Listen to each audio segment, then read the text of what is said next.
Bonjour, c'est Bébé de Run pour Scrapbooking A4. Je vous présente aujourd'hui le challenge numéro 235 qui consiste en ce lift de Isil Nat. J'ai choisi 3 photos de ma fille, la petite dernière qui doit rentrer à l'école à la rentrée prochaine et qui a été visiter l'école maternelle. J'ai choisi de mettre les 3 photos en noir et blanc et de les redimensionner au format carré. Je les ai imprimées sur un seul papier de façon à avoir de toutes petites photos que je vais découper et que je vais aligner sur le fond de page. Alors c'est un fond de page Crazy Art vert et je vais utiliser mes 3 photos alignées comme sur la page liftée. Pour les mettre en valeur, je vais les mater sur du papier blanc et au lieu de les aligner sur la même bande de papier, je vais utiliser différents morceaux de papier de façon à avoir les 3 photos indépendantes.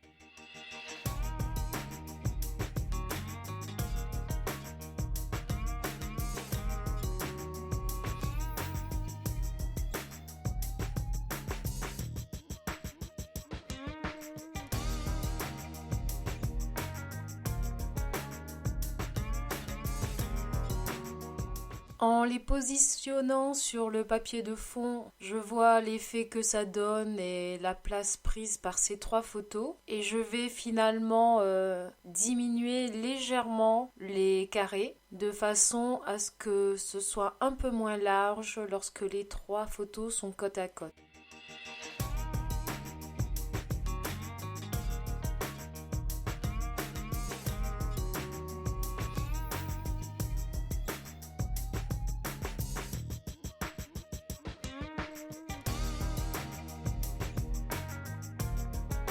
Je vais travailler sur mon fond de page. Alors je délimite la zone où vont venir se poser les photos et avec une carte de fidélité, comme vous voyez, j'applique une fine couche de gesso afin de pouvoir ensuite rajouter un petit peu d'encre. Alors pendant que les gessos sèchent, je vais mater mes photos. Je vais utiliser un morceau de mousse pour l'une des photos, la première qui se trouvera sur la gauche. Je vais les disposer dans l'ordre chronologique et je vais les mater sur un morceau de papier calque.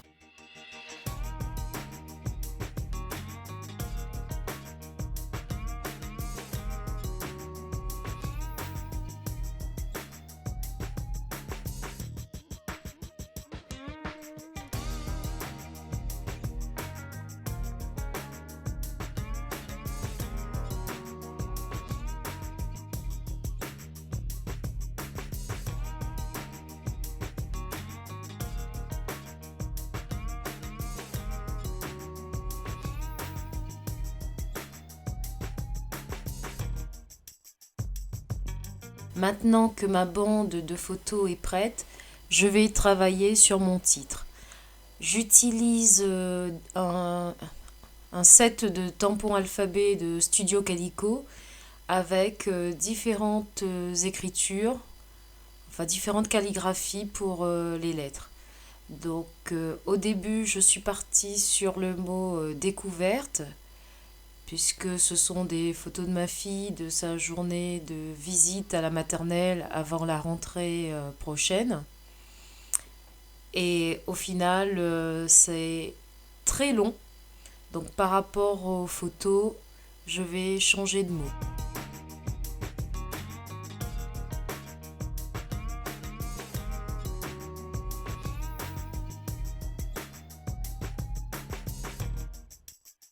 Je vais donc tamponner le mot visite à la place du mot découverte. Donc sur mon bloc acrylique, j'ai utilisé les 3 dernières lettres puisque le i est utilisé 2 fois. Et voilà. Et donc une fois que j'ai positionné ma bande de photos, je peux revenir tamponner les lettres. Alors le i n'était pas très bien sorti, donc j'essaye de le repositionner au bon endroit. Et pareil, en dessous, je vais venir tamponner le mot maternelle. Donc juste un repère pour les 2 dernières lettres, parce que je veux que ce soit plutôt aligné sur la droite.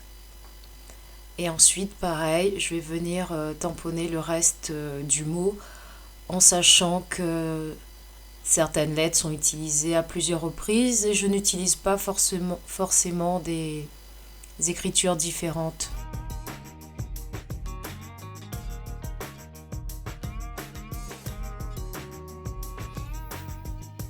Mon titre est à présent tamponné. J'ai utilisé de l'archival black, donc ça ne craint rien. Je peux venir à présent travailler mes encres. Je vais utiliser du bleu, donc avec du plastique, un petit peu d'eau. C'est pour ça que j'avais mis un peu de gesso sur le fond de ma page. En même temps, ça met en relief les tampons. J'utilise donc de l'encre bleue et de l'encre jaune de façon à éclairer un petit peu derrière les photos. Alors je sèche et puis je retravaille en sachant qu'une grande partie va être cachée par les photos.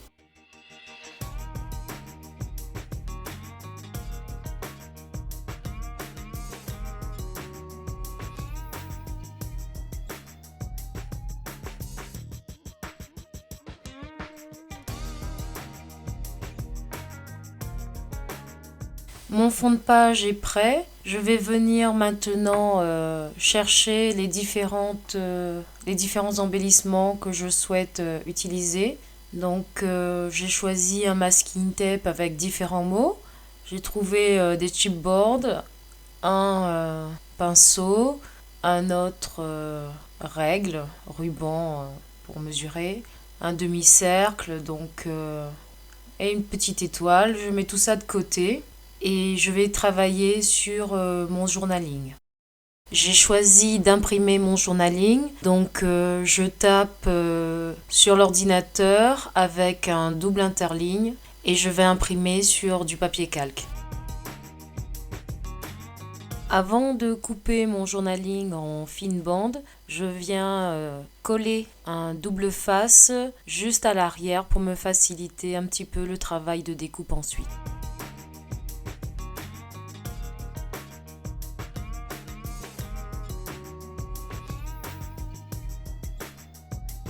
Le texte est à présent bien visible puisqu'on voit la bande blanche du double face derrière. Et je vais venir découper avec le massicot et je vais terminer avec les ciseaux pour avoir mes bandes de journaling.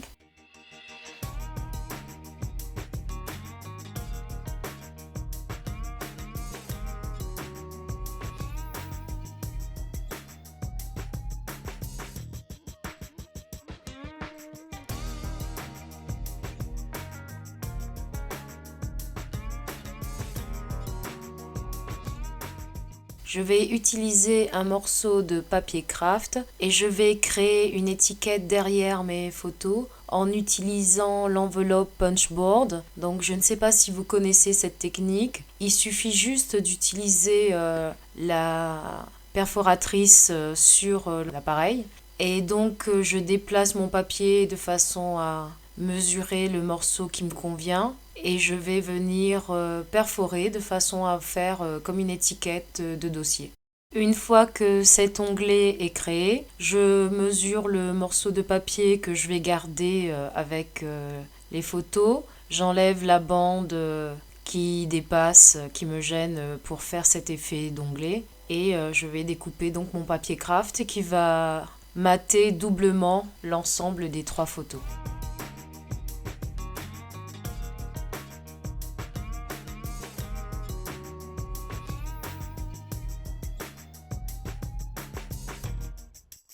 Je vais venir tamponner la date sur cet onglet qui va remplacer le tag de la page d'origine. Et j'ai oublié que j'avais déjà imprimé la date. Bon, tant pis, il y a une petite bande de papier calque qui ne servira pas. Mes différents éléments sont maintenant prêts. Donc je vais venir coller les photos sur la bande de papier craft. Et je vais tout disposer sur mon fond.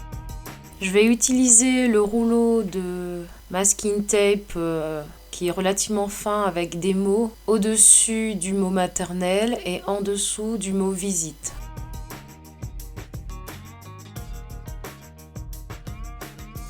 Je me rends compte ensuite que le papier craft cache tous les mots, donc je vais enlever une petite bande de papier craft sous les photos, bon, même si on voit pas très bien les mots, qu'on puisse un petit peu les deviner peut-être.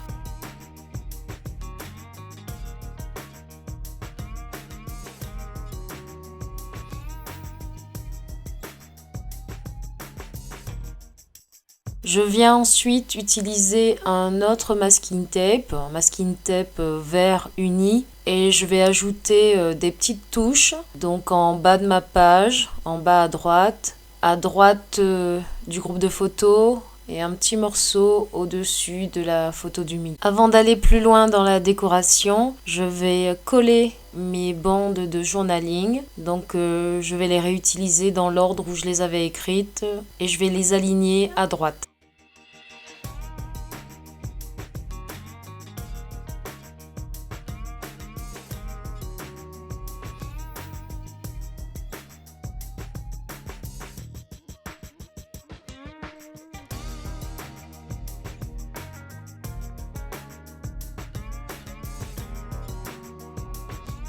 Je passe donc à la dernière étape de ma page avec les différents embellissements que j'avais choisis. Je laisse finalement tomber le ruban avec les mesures et je vais mettre le pinceau sur le côté et je viens ajouter les chipboards que j'avais choisis.